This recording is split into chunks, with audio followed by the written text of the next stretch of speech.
Obviously, when you want to do this net zero implementation at any scale, you need to have a list of steps and then resources in the end. And there are questions, because if you want to do it at a family level, it's one thing, and if you want to do it at a campus level, which is what we are discussing here, then the governance and all the other related bodies and the local community and the alumni and so on have to be engaged as well, with financial resources for implementation. So planning, designing, implementing cannot happen unless there is sustained funding, because net zero is not something you reach once and then you are done. There is a sustainability of the net zero involved as well. So let's start with the steps as recommended by the book. So journey to net zero on campus requires commitment. So make a net zero commitment or pledge. As with any journey, the first step of a net zero plan is to make a commitment. Many of the world's leading universities and colleges have done this by signing up with the United Nations Race to Zero initiative. Making public commitments to decarbonize, i.e. reduce carbon emissions, is an important signal of intent and helps to bring higher education, higher collaboration amongst stakeholders here: students, staff, faculty, local community, and whoever else is attached loosely or strongly to the university. By the way, University of California, I think it was one of the cabinet ministers from central government, from federal government in the US, became the chancellor and asked them to develop a plan to go net zero by 2026 or so, and a book was written out of it called Bending the Curve, and they had a course on it. I don't know if the course is still going on, but I took the book, which is freely available, Bending the Curve, led by Ramanathan, and I actually have produced a series of podcasts or a course out of it on my channel. You can follow up. Okay, so that's one example. There are many universities across the world now which have committed, and India has instructed its campuses to do the same. Assess and organize. Complete a detailed greenhouse gas inventory. This is one of the first critical steps to head towards net zero. The key objective of a comprehensive net zero plan is to reduce all greenhouse gas emissions. Thus, the university or college must have an understanding of not only their operational emissions, but also the emissions that occur along the value chain of products and services used by it.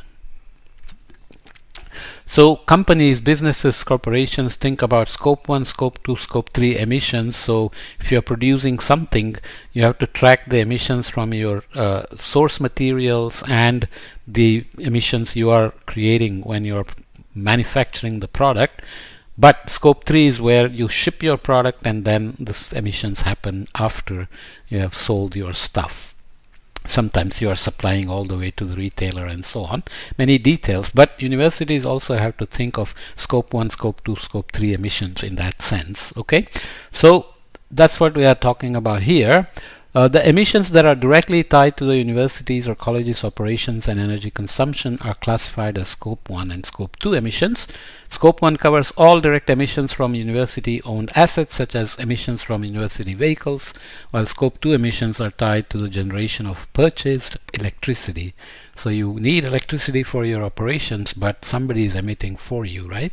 All other indirect emissions that occur further up or down the value chain are considered scope 3.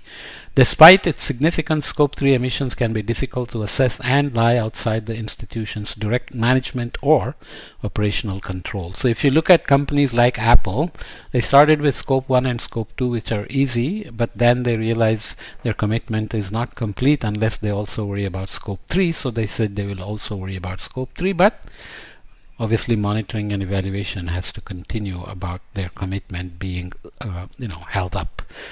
However, universities and colleges can make a difference by focusing on their most significant scope 3 emissions. Often, these are related to commuter and business travel, their purchases, waste management, and their investments in fossil fuel industry. So, if you remember, there was a lot of protests, I think, started at Harvard and spread elsewhere, Harvard has, tens of billions of dollars of endowment which it invests in to obviously keep making money, to use that interest or income to do things, run the university and build infrastructure and pay people and so on.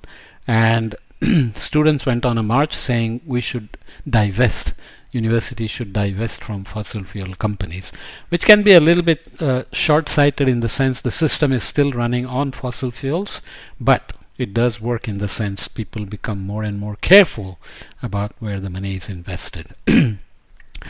Did I jump? No. Okay. So options for conducting a university-wide emissions inventory: use faculty and students to build an in-house tool using accessible software. So developing a software for carbon footprint of individuals is easy enough. Doing this will be a bit more challenge, but right now the IIT Bombay footprint that I mentioned is done as a one-time climatology of footprint, let's say, but it has to go on in an operational basis, which will need more tools. Use free greenhouse gas and more people. Use free greenhouse gas calculation tools. However, these will need a degree of customization so that the tools that are developed for a broad category has to be fit to your specific campus and made customized. Find some of these open source services on our website directory. So that's the additional resource. Use the services of a professional team to undertake a comprehensive emissions inventory that is aligned to relevant national or international regulations. So at the national level, you want your economic development plans to be synergistic with your nationally determined contributions, your national adaptation plans, your sustainable development goals, and so on. But then campuses have to link up to those larger scale goals as well, even to national and international commitments, and follow the regulations as well. In this specific context of inventories. Okay, so I keep losing track. So assess and organize. So we are looking at scope 1, scope 2 of CO2 and non-CO2 greenhouse gases here. So scope 1 is what we emit directly, so upstream activities can add scope 2 and scope 3, and downstream activities can add scope 3 as well.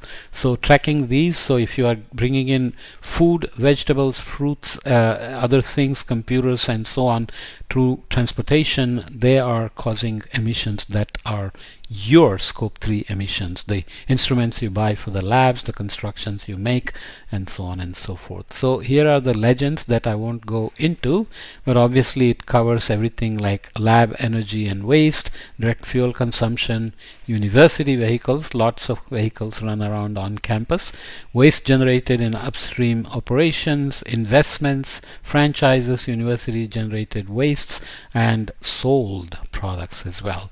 So we also need to organize leadership and resources. So institutional and operational structures such as governing bodies, working groups, and processes are critical in preparing and implementing a university or college's net zero plan. Driving transparency, this is very critical because corporations consistently fail in transparency. They make announcements, looks good, people are happy, but then there is no transparency in monitoring and evaluation, and they don't communicate the data very openly, right? So accountability is needed, and stakeholder participation, and stakeholders are not just students, staff, and faculty, but also the local community and people who are involved in your scope 3 as well, right? Questions to ask when seeking to embed net zero in a university's or college's institution and governance. Normative, analytic, strategic, and political. Is there a commitment towards net zero from the senior most governing bodies and representatives, or is it a student bottom-up activity that wants to do something but doesn't have support from the top? Is there a dedicated climate or sustainability team focused on reaching a net zero goal? This is very critical because voluntary efforts tend to lose continuity and sustainability of net zero implementation goals and monitoring and evaluation. So you need a dedicated team. Have crucial stakeholders been identified? This is also very important. Do the stakeholders have channels of collaborating to build just and equitable net zero initiatives? This is a good idea, but how to actually implement it and monitor it and ensure that it happens is anything but easy. Is net zero included in the institution's strategic plan, master plans, and campus policies? Campuses keep on wanting to raise funds, grow, and build more and more infrastructure, labs, dorms, etc. But are they consistent with net zero in their longer term strategies? Do departments within God damn it, sorry about that. My throat feels dry like sand. Do departments within the institution have channels of collaboration to work on net zero initiatives? Departments are typically fighting for resources from the dean and from the university, trying to get new hires and so on. Collaborations are not easy in general in the ivory towers, but this requires desperate collaboration on such practical levels as well. Do financial and emissions related metrics exist with a clear monitoring, evaluation, and learning plan? Is there a dedicated operational or investment budget with clarity in how net zero initiatives will be financed over the long term? Do processes of accountability and governance cover net zero initiatives? So universities have great audits, governance, fundraising, overhead, income from grants, and so on and so forth. Are those all aiming towards net zero initiatives as well? Do performance development and goals of staff and faculty include goals related to net zero initiative? How to incentivize, reward people to go towards net zero on their own as well? Are students involved with campus net zero initiatives, with the university leveraging and actively supporting their ideas and innovations? Remove plastic, remove bottled water, remove food wastage, recycle.